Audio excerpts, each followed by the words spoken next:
Under the late Honorable Elijah Muhammad, the Nation of Islam had what we describe today as old-fashioned views of women. We'll take a look at those views tonight in our continuing exclusive series on the Nation of Islam and see how things have changed under the new leadership of Wallace D. Muhammad. If you're weak, we weak. Right. If you're disgraced, we are disgraced. Right. If you are respected, we are respected. Right. I say, wake up, black woman, wake up. Right.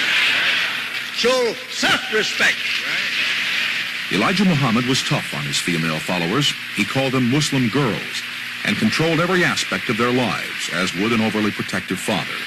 He would not allow his girls to look any man straight in the eyes. He insisted that all dates be chaperoned. He punished anyone who dared to break his rules by giving them time out of the mosque. Master Elijah Muhammad's sentences were stiff.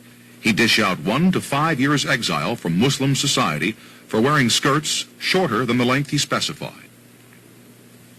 The messenger taught us our hair was our crowning glory and attracted the men. Even at home, we had to cover our hair when strange men came in. And the white man, our Caucasian, must never see our hair. So we should keep our hair covered so as not to tempt them or attract their attention. Sisters in the nation are no longer required to cover their hair.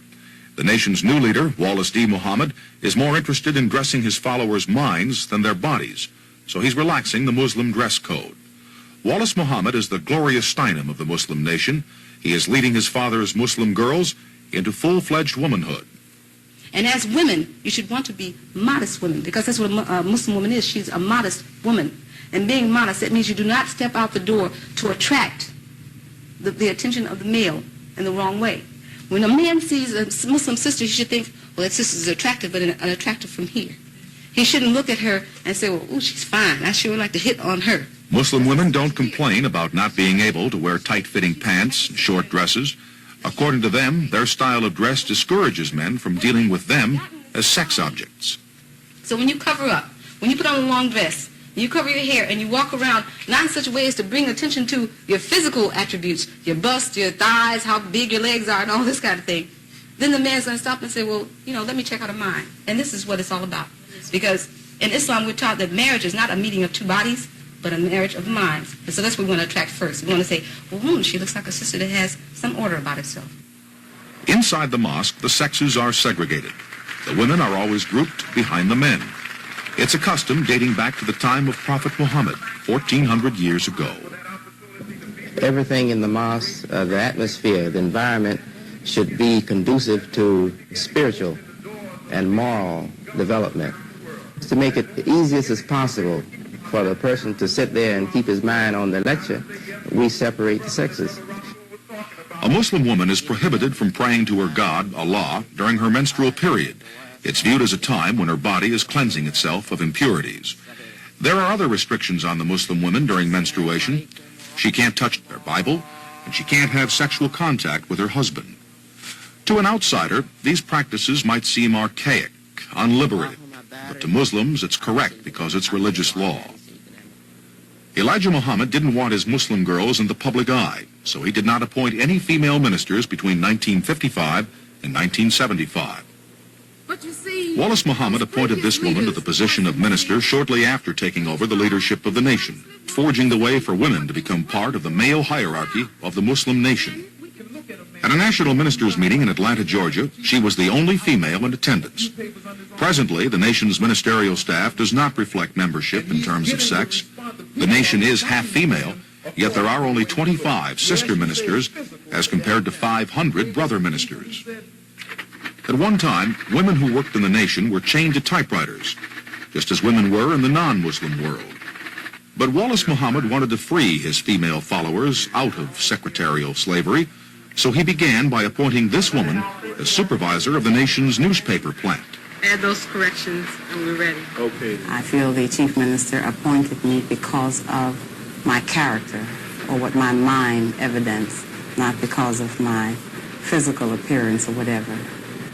All of the department supervisors and 90% of the paper staff are male. She's had a few problems from men who don't like taking orders from a woman, but the solution was simple.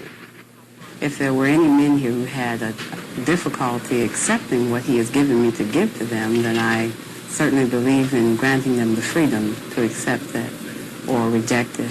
If they cannot obey, then certainly they can go elsewhere where they will not have to receive these instructions. But I don't compromise on instructions that the Chief Minister gives me, whether it be a man or a woman. A contributing photographer to the nation's newspaper is Khalila Ali. The Chief Minister encouraged her to develop her hobby into a profession. At one time, education for Muslim women ended with high school graduation because their leader and teacher, Elijah Muhammad, didn't approve of his female followers going away to the white man's universities. So back then, Muslim women did one of two things after high school. They worked in the nation's businesses, or they got married and had children. This woman became the wife of Muhammad Ali as a teenager because of those teachings. First thing a Muslim woman is supposed to get married, a young age. Is that what you did? That's right. 17 years old, I was married, And it happened so fast, because I thought that was the first thing we were supposed to do. Get married, have your babies and children while you're young and grow up with them. This is the lifestyles. This is what we were taught. And how did you meet Muhammad Ali? And Ali saw me in the school working on the bulletin board when I was very young. And I think he asked Herbert Muhammad, who was I, and he said, this is Belinda, and she'd been in the nation all her life. He wanted to meet my mother and father. So he came over and met my mother and father. He said, I want to marry your daughter, Actually, never dated, and he came over. Only date we had was to come in the presence of my mother and father and sit down and have dinner. Were you in love then? You can be in love. How you going to be in love? I admired the person, for what he stood for, because he stood for Islam and he stood for helping Elijah Muhammad, and the Honorable Elijah Muhammad. And, that put a real good glow to me, so that gave me a lot of admiration at that time. So I wasn't thinking of who this person was or what he was thinking about. All I knew is he was a lover of Islam and he wanted to spread the works of Islam. So this is how we came about. Khalila Ali is now raising her 4 children fathered by Muhammad Ali without him. Ali got involved with another woman, so Khalila filed for divorce. According to her Bible, divorce is the most hateful thing to God. Nobody likes to get divorced, but if you can't get along with that person, then that's what it requires. So there's certain ways of pursuing these things. So that's in everybody's life. I'm not no special person, I'm like everybody else. It happens every day. This is not no thing that, boom, watch, Khalil can divorce, wow, and it's not no strange thing. Everybody does it. I never thought of it happening this way, but... Marriage and motherhood are still cherished institutions in Muslim society. A'udhu billahi minash shaitanir rajim. In accordance with the Islamic law and the law of the United States of America and the law of the United States of America, in the presence of 2 witnesses and many others, in the presence of 2 witnesses and many others, I promise to be his faithful wife. I promise to be his faithful wife. Dr. Naeem Akbar and Sister Renee Mumin are united in Islamic marriage. law forbids any type of sexual intimacy before marriage. So this couple went to their honeymoon suite as sexual strangers. It might seem old-fashioned for a woman to stay a virgin until marriage, but it had a liberating effect on her husband. I was so impressed by the kind of dignity with which Muslim women carried themselves that I no longer even began to evaluate them in terms of the other criteria being how sexually attractive they were, how would they look as bed partners. Instead, I began to evaluate women on the basis of what kind of mother would that make for a child? What kind of companion would that make in terms of someone to be supportive with me, be conversant with me? What kind of person would that be in terms of a real human being to want to live the rest of my life with out of the bed? We'd like to thank Mr. Ted Gray for the use of his still pictures in our report tonight. Tonight's segment touched briefly on Muhammad Ali and his marital troubles, and later this week we'll present a more in-depth report on Muhammad Ali and his years as a member of the Muslims. And tomorrow night we'll take a look at the troubled relationship between the Muslims and the followers of the man known as Malcolm X. Yeah. I be the killer priest. I ain't Sheik from the Middle East. Yeah. It goes like this. I represent, boy, on this track. Coming like this. Yo. I stalk around hell with change, rotating in the brain, flushing words into my paper. The light bearer, reflecting human nature. The priest, writing chapters, philosophies, like Socrates. but I write chapters and proclaim prophecies. The mic I hold is like a staff. It spills math, connecting all the arts in the craft. My arts is sharp at the darts of Joab and Nebuchadnezzar. Feel the chains of Moab. I get loose into the thoughts. Witness MCs get burned or either turned into sword. In alliance with my science, I draw up clients. I'm unapproachable and defiant. I'm supernatural, factual, actual, the master. I cause supreme disaster. Weed from the breasts of the fourth disciple. Plus the force of the light pull me into the purifying track. I'm murderizing, I'm stimulizing on the deck. Baptizing the minds with signs. The rhymes with glasses for the blind. So focus on reality, not theology, astrology. Acknowledge me, the son of the galaxy, the tribe of Judah, the true Israelian. America's an alien. Alien. Alias.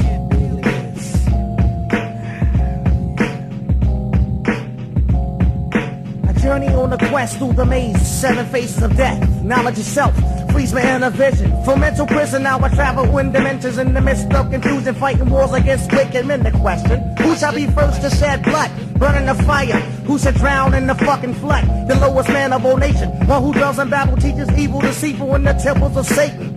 I take a snake through the rim of his fate, torture his soul, burn his rise with the scriptures inscribed. Then return him to the essence. There remains a written testament of how he died in sin through the eyes of the wise. He felt the pain of the world and left the spirit in the bloodbath, slaying his followers with the aftermath. And my reward is the crowns, the kings, the Hezakya, the Amorites, sons and daughters of Canaanites. I show no faces and traces of fear. Invade the earth like a thief in the night, leaving burial sites. I heard the sounds of volcanoes erupting as I entered the dungeon in search of the sons of men. We all connected, now the sight was complete. In the valley of eternal peace, blessed be the meek.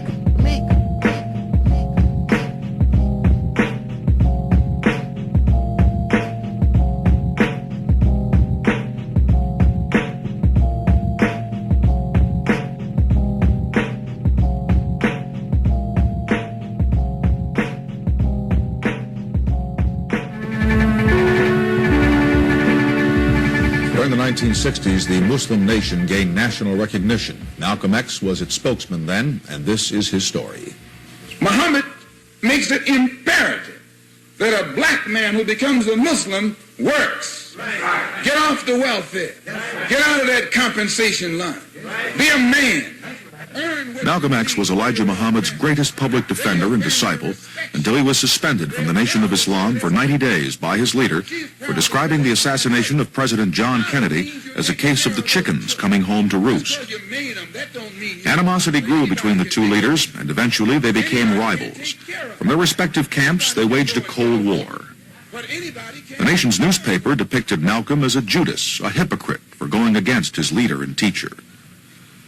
The Cold War seemed to grow hotter when Malcolm's house was bombed.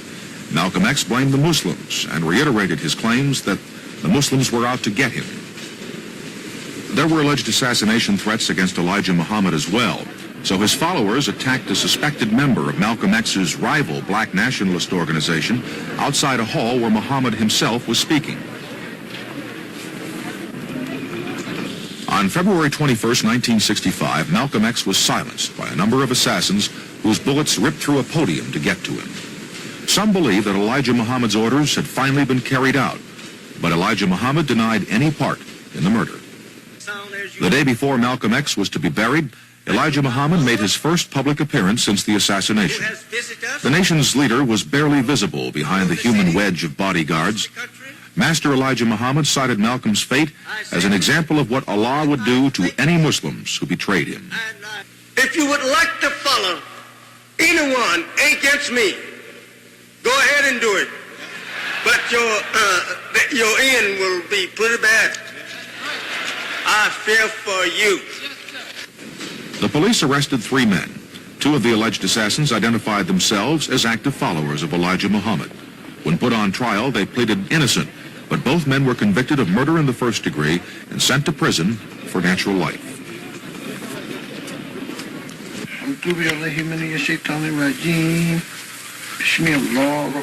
The burial of Malcolm X didn't end anything. He's still remembered. And the 2 Muslims who were convicted for murdering him are still behind bars. Neither of the Muslim inmates have spoken to the press in the 12 years since their conviction. So producer Sharon Sofer sought their permission to be interviewed and got it. She learned that both men are still maintaining their innocence. Both say it would have been impossible for them to get inside the Audubon ballroom where Malcolm was speaking when he was killed because of the hostility between the two organizations at that time. All those people knew me. And if nothing else, they would have stopped me or searched me, or in any event, they would have known that I was there. What would have happened had you tried to get into the Audubon ballroom? At that time, well, I would probably have to have at least 2 machine guns. I wasn't on trial. The Nation of Islam was on trial. I was just a piece that no one cared about. So the government wanted to, the only way they figured they could smash Islam was to convict us. And I guess they figured that if they convicted us, they would convict the leader and teacher of the Nation of Islam. Do you think that any Muslim men who had been accused of the crime would have been found guilty at that particular time? It didn't make any difference whether it was me or anybody else. The Corrections Department allowed the nation's new leader to meet with his 2 followers last spring so he could determine for himself if they are guilty or innocent. I asked them question, I say, did you kill Malcolm X? Did you assassinate Malcolm X? He said, no sir, Brother Minister. I said, did you have any part in it? Did you help anyone? Were you with it? No sir, Brother Minister. I asked both of them the same questions. Both of them said, no sir, Brother Minister. And I didn't feel anything that was not the least hint to me of any guilt in these persons. I believe innocent people are in jail and the guilty are still outside. Do you think that the cartoons that ran in Muhammad Speaks newspaper contributed to his assassination? It was unwise for the Nation of Islam to use the language it used against Malcolm X, calling him a Judas, calling him a devil, putting horns on him, making him look like a devil in the paper. I didn't feel that those cartoons that I was seeing was really the Nation of Islam that I belonged to. The chief minister is also critical of the way the nation's leadership used hatred of Malcolm to sell their newspapers. Many of those unwise group leaders, they use Malcolm X to build this man up, to excite the man and drive him to do the job, to sell the paper. But at the same time, unknowingly, they was building that man up. If he saw Malcolm, perhaps he would have shot him if he had a gun. And some of them obviously got crazy enough, drunk enough in that kind of excitement to take a gun and shoot him. Wallace Muhammad was thrown out of the nation by his father, who suspected Wallace of encouraging Malcolm to speak out against the Muslims. He called me and he talked to me, and he said that I heard that you have fed Malcolm a lot of these ideas. So I said, well, I'm sure you know me, and I'm telling you I'm not responsible for Malcolm's behavior or for what he had done. As you recall, Malcolm said he went to Mecca, and that's when he got his new ideas. He didn't say that Wallace D. Muhammad gave him his new faith, you see. He said he went to Mecca. And what could I have told Malcolm that he couldn't have learned by reading any book on Islam, you know? The day before Malcolm's funeral, Wallace Muhammad made an apology to his father's followers so they would accept him back into the nation. Brothers and sisters, I'm thankful to be present here today to in truth make a confession of guilt for having made public a dispute that I should have taken privately with my father. He sent my brother to me. He said, Dad said, come on and see him at the house. He's going to accept you back. So I visited him. He welcomed me. He smiled. He said, prodigal son, I'm happy to see you back home. Stay home with your dad. He said, the law is that you should go before the following and make a statement. So I did it because I wanted to do it. My presence was needed to keep the movement together. Do you believe that your father ever ordered the assassination of Malcolm X? No, never. I don't believe it, and I would never accept that he ordered any assassination. And I'll tell you why I don't believe that. Because during the history of the Nation of Islam, I recall, well, as a young child, the first one I recall was his own brother, who he charged with trying to take the movement from him. Kalat, my uncle Kalat. He always would tell us that he's a hypocrite, we can't accept him among us, but he would warn the followers. Say, don't do anything physical harm to him, don't bother him. Say, Allah will take care of him. Do you think Elijah Muhammad had any connection with the assassination of Malcolm X? No, I don't. Do you have any idea who killed Malcolm X? No, I don't. Do you have any idea who did assassinate Malcolm X? No, I wish I did. I wish I did, because 12 years, that's no joke. 12 years is 12 years. I just wish I did. Governor Kerry is said to be considering a request to commute the sentences of the accused killers of Malcolm X, and tomorrow, in our continuing exclusive series on the Nation of Islam, we'll meet some white people who have joined the nation since membership was open to Caucasians about 18 months ago. Now, with the weather ahead for New York and vicinity, here is Dr. Frank Field. Tonight, in our continuing exclusive series on the Nation of Islam, a profile of the most controversial Muslim in America, Muhammad Ali. Muhammad Ali is pretty. People have domestic problems when I come around with my beautiful golden brown physique, my long trim legs and my beautiful arms and a pretty nose and mouth. I know I'm a pretty man. I know I'm pretty. You don't have to tell me I'm pretty. Muhammad Ali has a mighty mouth. It started revving up the first time he heard the teachings of the black Muslims. As soon as I walked in, I heard the man say, you got a white man hanging on the wall, call him Jesus, call him God. Your Lord's Supper's white. Your Jesus white. All your angels is white. Angel food cake is even made white. Everything good was white. And devil food cake was chocolate. And if I threaten you, I'm going to blackmail you. You put out a fraternity group, you get blackballed. And everything was black. And white owl cigars, white swan soap, king white soap, white cloth tissue paper, white rain herrings, white tornado flow wax. Everything good was white. And he says, we've been brainwashed. I say, hey, man, this is the truth. I never heard that before. And it went on farther and farther and farther. And that's when I heard it, I start talking. I found out that rich dirt is black dirt. Strong coffee is black. Black and the bird is sweet juice. I found out black ain't bad. And I start talking. I am the greatest. I'm pretty. I couldn't go tell the white man I'm mad at the way you tricked us. So I said, I make him mad. I am the greatest. Because they don't like niggas talk like that. I'm pretty. I'm not. All the fear left. And I just got free. I can whoop any man alive. They said, nigga talks too much. I said, I'm pretty. Look at me. Look at my complexion. I'm pretty. I'm the greatest. They had me thinking Miss America was the prettiest. Miss Universe was the prettiest. Miss World was the prettiest. All of them was white. Tarzan, king of the jungle in Africa, he was even white. Oh! Look how pretty I am. I'm the greatest. My confidence always comes from the Muslim teaching. No other black man or so-called Negro in this country has ever been so proud and so determined and so sure of himself and so fearless around whites and whoever it is to say what he want to say, go where he want to go. This teaching is freeing me. This is a gift, our leading teacher, for waking all of us up because we were in a bad state of condition before we heard him. The boisterous braggadocio Ali gives way to a humbler Ali in the presence of the leaders of the Nation of Islam. When Ali was with Elijah Muhammad, he gave his mouth a rest and listened. I'm not promoting a fight or clowning when I'm with a man from God. Why would I want to go to this table talking like I do? And just go there and listen and answer questions if he asks it and make it as short as possible and always try to talk in a tone under his, no louder, and total respect.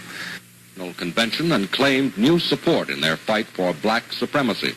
At the group's convention in Chicago, Elijah Muhammad came closer than anyone so far in proclaiming Clay a member of the black Muslims. When reporters first suspected that Muhammad Ali was going to join the Nation of Islam, it created quite a stir. The black Muslims were less than popular at the time.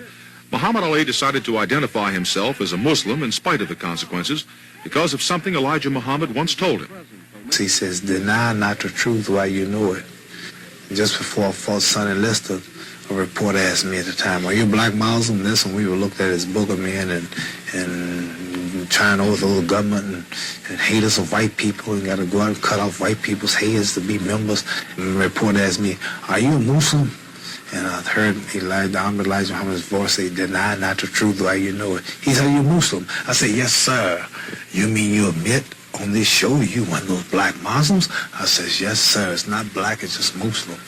Well, you're going to hurt the fight. You might not fight less than us. Well, let them take the fight. Let them take all the money. And ever since then, I've never looked back.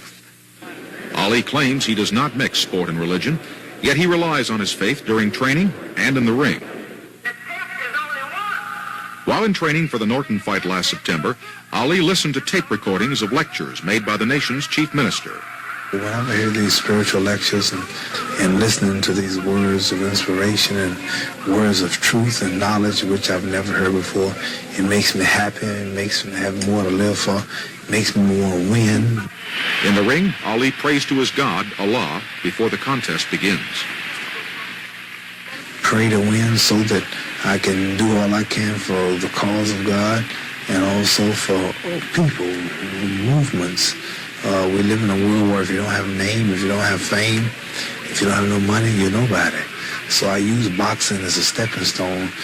Boxing is just to introduce me to the world, and since so much is involved and so much can come through boxing, this is why I pray for success. There isn't a place in the world that Muhammad Ali can't go. His success in the ring has made him the crown prince of popularity, and that makes him the nation's prize convert. Would you like to have him in your ministry? Yes, I would. Because he's the most popular man I know. And if he will represent Islam, he would do us more good than Bilalian newspapers all over the world. Muhammad Ali is not eligible for the ministry right now, however, because of his marital troubles. His Muslim wife, Khalila, filed divorce against him because of his relationship with this woman, Veronica Porsche. She and Ali are the parents of an illegitimate daughter. What is the current standing of Muhammad Ali in the Nation of Islam? Is he allowed to come into the mosque? At one time, he was not allowed to come to the mosque here in Chicago. He hadn't divorced Khalila, and he was bringing Veronica to the mosque. So this caused a lot of confusion. So I asked him to stay away until he could settle his problems with Khalila. We still don't want to see him bring Veronica to the mosque if he, Veronica, and Khalila is going to be there. It's my understanding that adultery is against the laws of Islam. Yeah. And why then was he not put in a class for punishment? Many of the followers, and especially those who knew of the Honorable Elijah Muhammad's polygamous life, felt that polygamy was accepted even in America. And since they couldn't get their wives to agree with it, some of them, and none of them can get the judge or the preacher to change the laws, you see. So they say, well, we do it like Elijah Muhammad, like Elijah Muhammad. We'll take on another wife. So there are brothers who have taken on a second wife. Muhammad Ali wasn't the first one. Is it something that you allow, that you condone for a man to have more than one wife? No, I don't condone it, but I allow it. I allow that a man can take on the second wife and attend the mosque. Now, he'll never be put in a position of authority, and if we learn that ministers or people in position of authority have more than one wife, which is illegal here in the United States, they will lose their positions. Ali can't seem to decide whether he should become a full-time crusader for Islam or keep the gloves on and continue making millions of dollars. In early October, Ali announced his retirement from the ring. He was in Turkey at the time with Wallace Muhammad, the leader of the Nation of Islam. He had just come from the fight, from his victory over Norton, you know. There's still a question in the mind of some people whether he really won that fight or not. He said, Brother Minister, I'm tired of this life. He said, this is no life for a man like me. He said, Brother Minister, I should be helping you teach. That's what I want to do. He said, if you would just ask me to put down fighting, he said, I'll do it. Okay, first time he told me this, I listened to him, but I said, maybe the man's just talking, you know. Maybe he's not really serious. Muhammad Ali came back and asked me the same thing again. So right there in Turkey, he asked me, and right there before the press, I answered. I did what he said. I got up and gave him a little help, you know.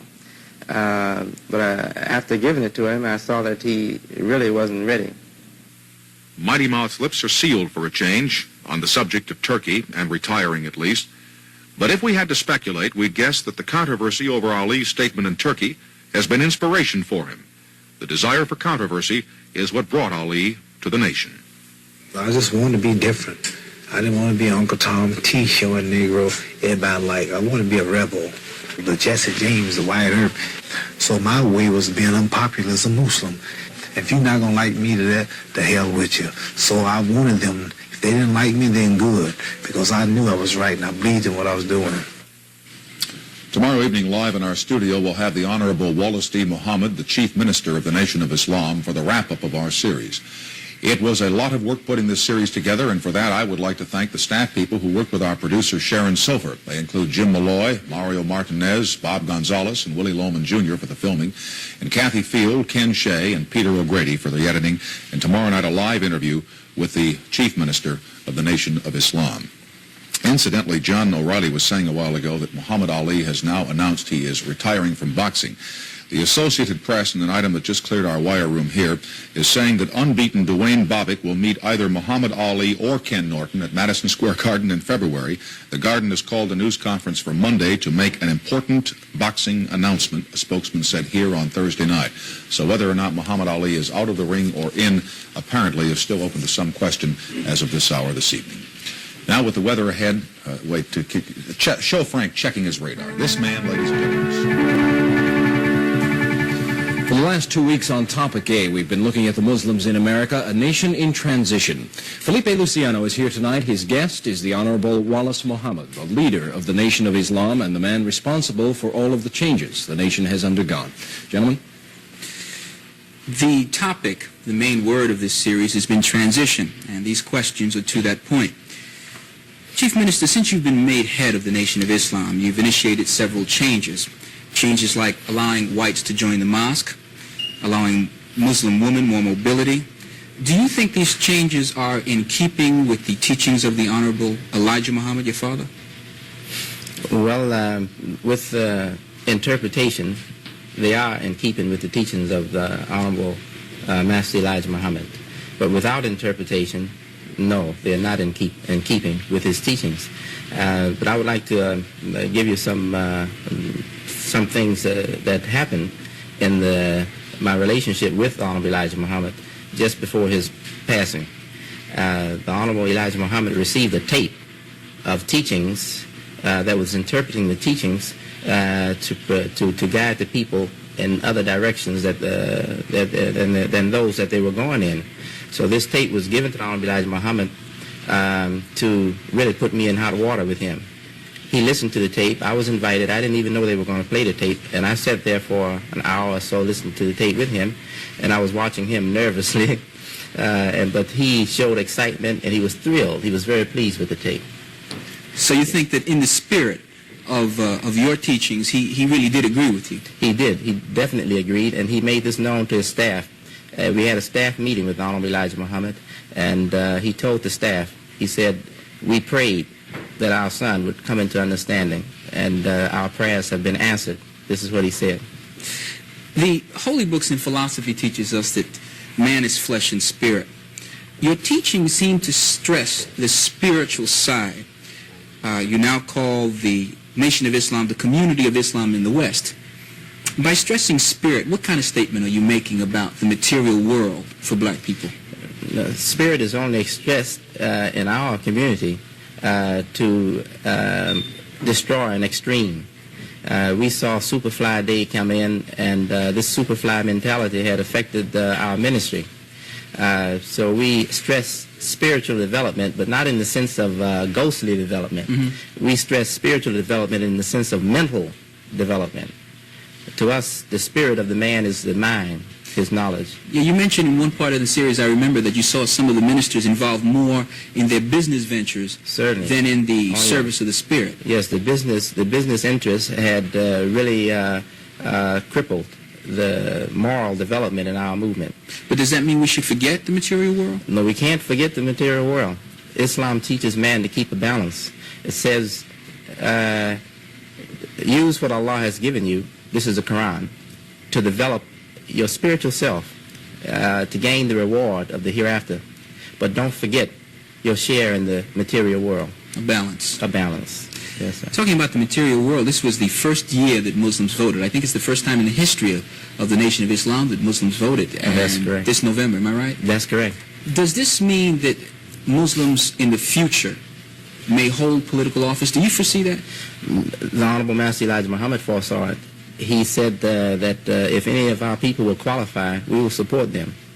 And we now are really teaching political orientation so that we'll have more people qualifying. It's going to be a powerful organized bloc. I mean, because you have a group of people who are disciplined. We're looking for a balance, and I think we're way out of balance. The Nation of Islam was based in a large part on the teachings of the Honorable Elijah Muhammad. He was one man. But one of the problems with that is that when that man passes away, what happens to the organization? Yeah. On the other hand, scripture without leadership is just as dangerous. It's like a loaded gun with someone who can't use it. What are you going to base the nation on? Are you going to base it on teachings, or are you going to base it on the Quran? Mr. Luciano, we're basing it on the Quran. That's our book. That's the perfect guide for us. But I don't think that we have to fear the loss of powerfully magnetic man personality like the Honorable Master Elijah Muhammad was.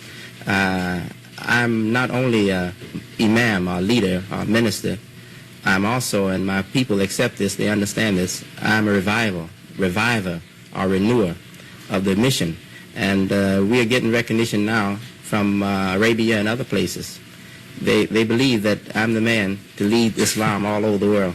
Do you think that's a result of your stress of spirit? Because I've noticed that you've been, yes, the nation has been very close to the Islam world, the rest of the Islamic world. The nation, the Muslims outside of the states were really afraid to identify with us because they thought we were too materialistic. We weren't involved in the teachings of the religion enough. And Honorable Master Elijah Muhammad said, I'm not here to teach you religion. He said, someone will do that later. I'm here to get you ready, to clean you up. And the seventh son is here. Well, that's what we teach. Last question. What do you see as the mission of Islam in the community?